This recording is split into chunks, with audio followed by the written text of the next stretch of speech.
It's always justiciable to have you join us on the program Law and You, and on today's episode we turn our spotlight on a developing matter that is at the heart of our country's democratic process, which is the ongoing proposal of the House of Representatives to make the appeal court a final arbiter for the resolving of the disputes involving governorship elections in Nigeria. Well, supporters of this have said that this will help electoral justice and, of course, reduce prolonged time for litigations. Why those who critique it say that it will impinge on accessibility to Supreme Court to get electoral justice. Well, whatever that means to your minds, we will be finding clarity on today's episode. My name is Philip Omo, and I have my usual legal luminary that helps to dissect and analyze these issues in order to bring clarity to you. And it is Emmanuel Obakbolo. Thanks for finding time to be here. Pretty good day to you, Philip. Pretty good day to Nigerians. All right. Well, we have a disturbing trend. Well, even though some say it's a welcome development, but let's look at Section 233 of the 1999 Constitution as amended. How does this development, or how does this proposal, or how does this bill, as put forward by the House of Representatives, align with Section 233 of the Nigerian Constitution that spells out the powers of the Supreme Court to adjudicate on some election matters? Well, when you look at the provisions of Section 233 critically and with a legal mind, to my mind, I think it does not violate the proposal being put up by the House of Representatives with respect to making the Court of Appeal the last arbiter for governorship election matters. I do not think so. Why? Section 233, paragraphs A to E, thus spelled out the jurisdiction or matters that are to be entertained by the Supreme Court from appeal. And that includes criminal matters on appeal from the Court of Appeal, civil matters on appeal from the Court of Appeal. Because some have argued that, if we allow Section 233 not to be repealed or expunged or amended, as the case may be, then it will impinge on this proposal. But I do not think so. Because one, election petition matter is a special matter. So, I think that the section that ought to be looked at with respect to this matter is to look at Section 240 to 243 of the extant Constitution, which gives the Court of Appeal the power to entertain matters from the trial court. Okay. In this case now, from the tribunal. Because Section 239 does provide for the tribunal. So, but Section 285 of the extant Constitution provides for time to file and time for the court to give judgment, to deliver judgment, as the case may be. Now, suggesting or in consonant with the proposal being put up by the House of Representatives with respect to making the Court of Appeal the final arbiter on governorship election petition matters, I do not think that that is really what borders Nigeria just now, or what borders what should be the issue. A priority. Or priority, as the case may be. I do not think so. I think what we do need is absolute electoral reforms. That's what we need. Because if you look at election petition matter, being a special matter with a special court like a tribunal that is set up, the tribunal just now, after every electioneering epoch and determination of election petition matters, the tribunal ceases to operate. That is what makes it to be a special court, Okay. so to speak.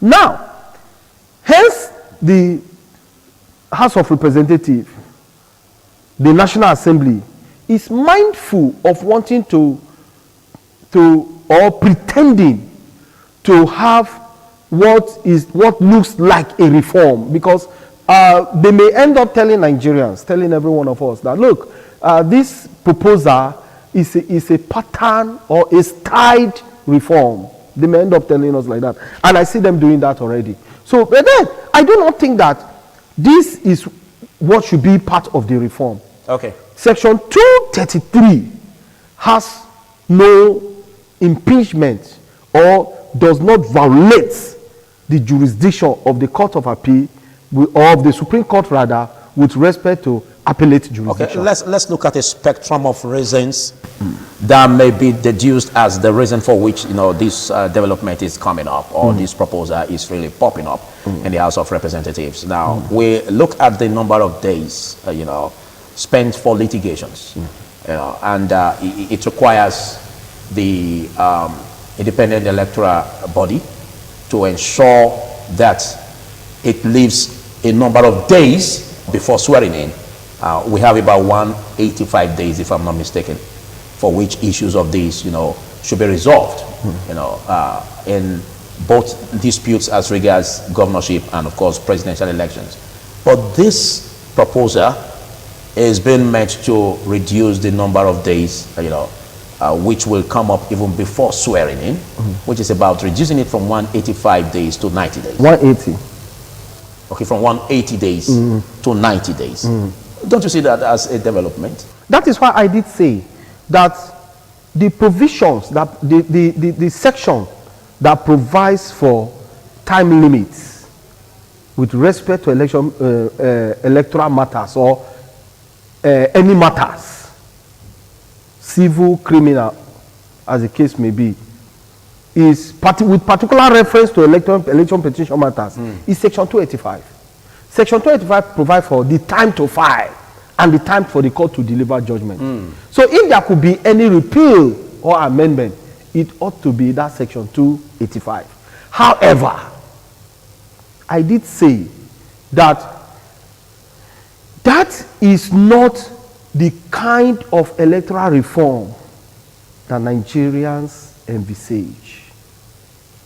The reform that we want, hence we practice the American style democracy, or the American style of democracy. In America, the presidential election petition matters, presidential election petition matters, is determined by one court. Okay. And which court is that? The Supreme Court. In Kenya, the Supreme Court of Kenya, the highest court, determines presidential election petition matters. With a caveat. And what is that caveat? That caveat also takes the pattern of American styled electoral process, which is the election petition matter must be determined first before swearing in. Yes, which this proposal intends to develop into fusion. That's why I say that this proposal cannot develop that where already you first go to a tribunal. All right. If they are arguing that is to reduce the time factor or the time upon which election petition matters take, that could make sense. Then why not make one court? Maybe we say the Court of Appeal has original and final habitat of governorship election petition matters. Okay, but how does that impinge on electoral justice? Because some say that if it stops at the appeal court and weakens the ability of litigants, to go beyond that point to the Supreme Court, it tends to water down or whittle down the strength of electoral justice. So do you think that is the way forward? I do not think so, because if you look at the chain-like appeal process we have already, for instance, the governorship, which is the subject matter, you go from tribunal to Court of Appeal, from Court of Appeal to where? The Supreme Court. As justice be exerted.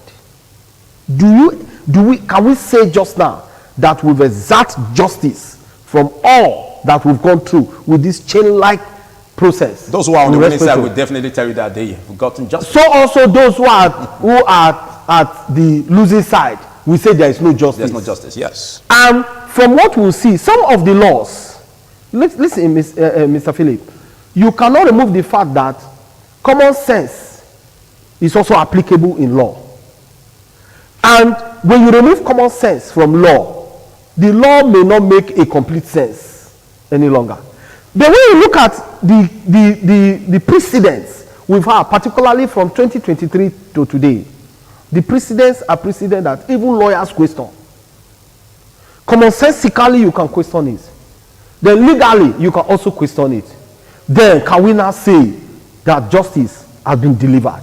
Okay. So whether or not you go through the array or chains of appeals, that does not mean there can be justice. Oh, okay. So I think that the proper electoral reform that we need should be one. We should start with the Electoral Act. The Electoral Act must capture the rules and regulations of INEC to be law.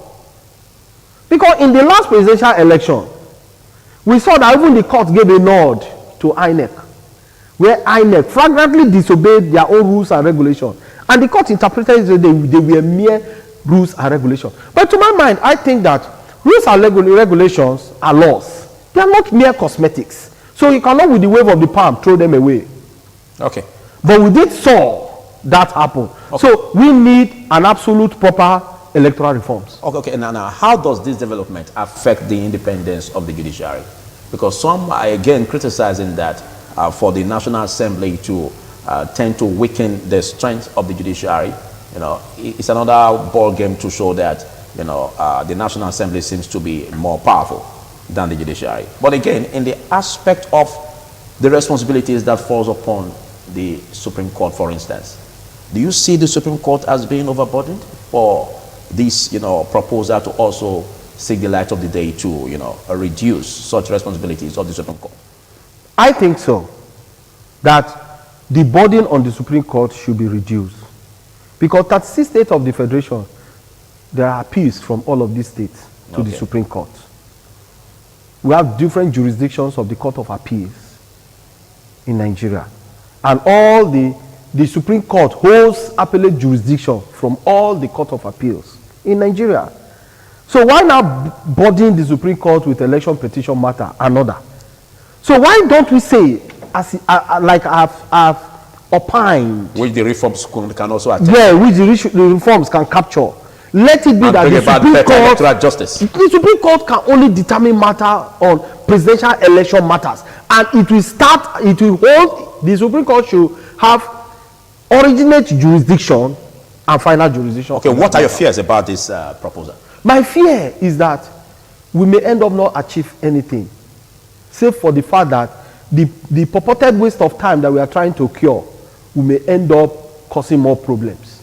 Maybe at that time, the time factor, there may be temptation to increase, to elongate the period to hear and determine election petition matters. Okay. There could be that. Right. So why don't we save ourselves the rigor of making the Court of Appeal to have originate jurisdiction and final jurisdiction on governorship election matters, and jettison the tribunal as provided for by section 239. That's the only and final arbiter? Yes. Okay, that's your position. That's my position. Well, in case you're just coming across this program, It's Law and You, and we are trying to dissect or draw a dichotomy between what critics say and, of course, supporters say as regards the proposal aligned by the House of Representatives just now to make the appeal court a final arbiter to settle disputes as regards the governorship elections. And I have been speaking with a legal luminary, Emmanuel Obakpolo. My name remains Philip Omogugoi. Let's look at this aspect where some are saying that there's a political twist to this development. Some say probably the ruling party could use this, you know, to quickly resolve issues in its favor, using the appeal court as its tool. Do you suspect that? I do not suspect that. I do not see a political, though the law itself, being a bill, could have a political flavor, being a bill.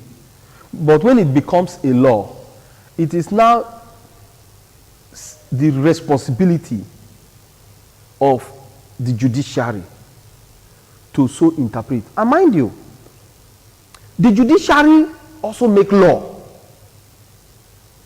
And the question will be how do they make law? The judiciary make law, the court, through the interpretation of laws.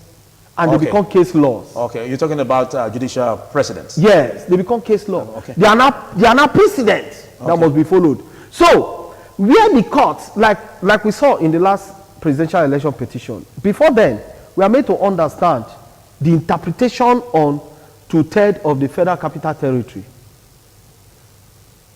Did you get it? That the Federal Capital Territory does not have the attribute of a state.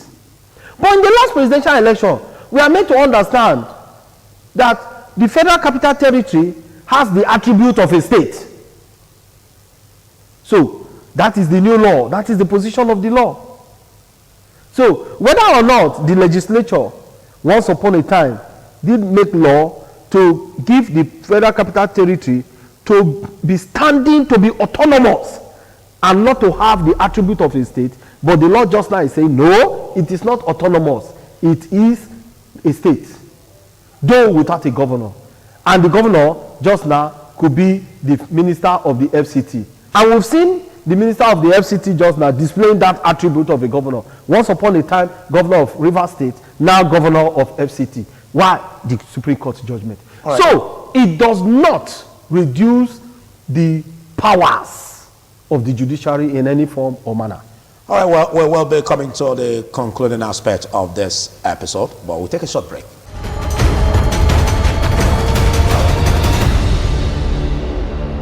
Welcome back. I still have the legal luminary with me, Emmanuel Obakpolo. Let's push ahead to finding a way by what you said just now as regards leaving it in one arbiter, one and only arbiter to adjudicate matters as regards the governorship election disputes, looking at the appeal court. But in as much as some will say that this will save time and cost, are you not bothered about burdening the appeal court with huge responsibilities when knowing full well that they also have other matters that they will also adjudicate upon? Will that not weaken electoral justice? The goalpost has not changed. The goalpost still remains where it is.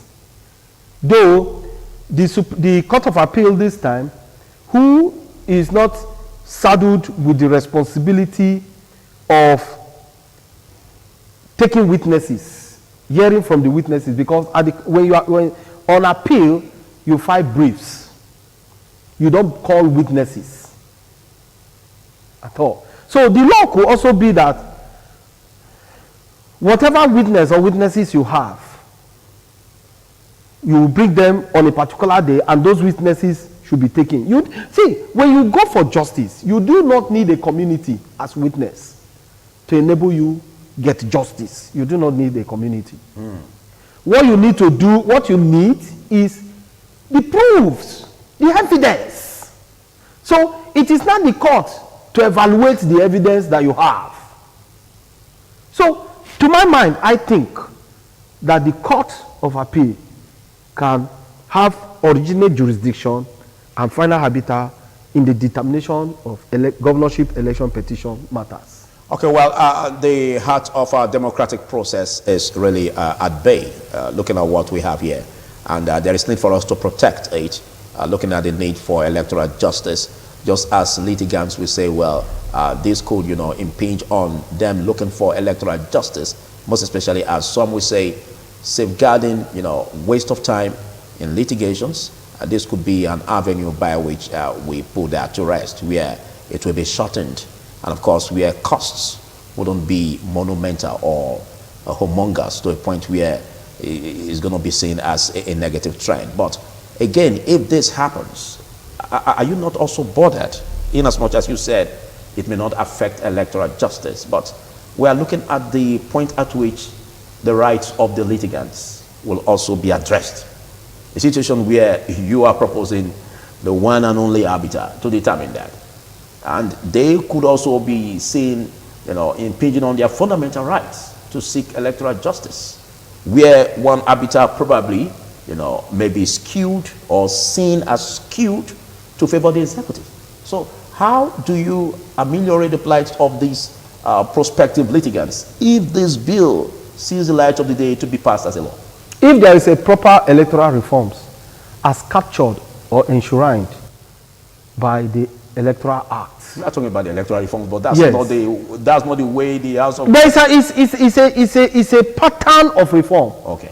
For you to say that, oh, we don't want governorship election petition matter to get to the Supreme Court, it's a pattern of reform. Okay. So if the proper electoral reform is done, for instance, You said the proper. Yes. For instance, the IRF is captured by the Electoral Act, where we can see the election results even before the results are delivered. But that's not their attention just now. That is not their attention. They want to pretend. That's why I use the word pretend. So you are seeing this as a misplaced priority to It is divert attention? absolutely just to keep us busy, just as we are busy now. The intent is to keep Nigerians busy, just as we are busy. So we are telling them that no, it is not just to keep Nigerians busy. Do what is needed. Do what it ought to be, and not to pretend to do what it ought not to be. Thank you so much, Emmanuel Obakolo.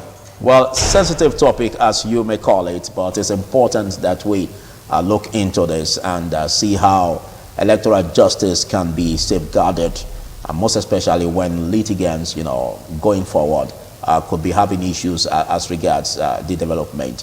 But well, don't forget, it's still a proposal, and it's still a bill by that. I mean, it's not yet a law, but we continue to interrogate the process. And that's the amount we can take on today's episode. Big thanks for being part of it. We'll see you same time next week. I am Philip Omo Gubo.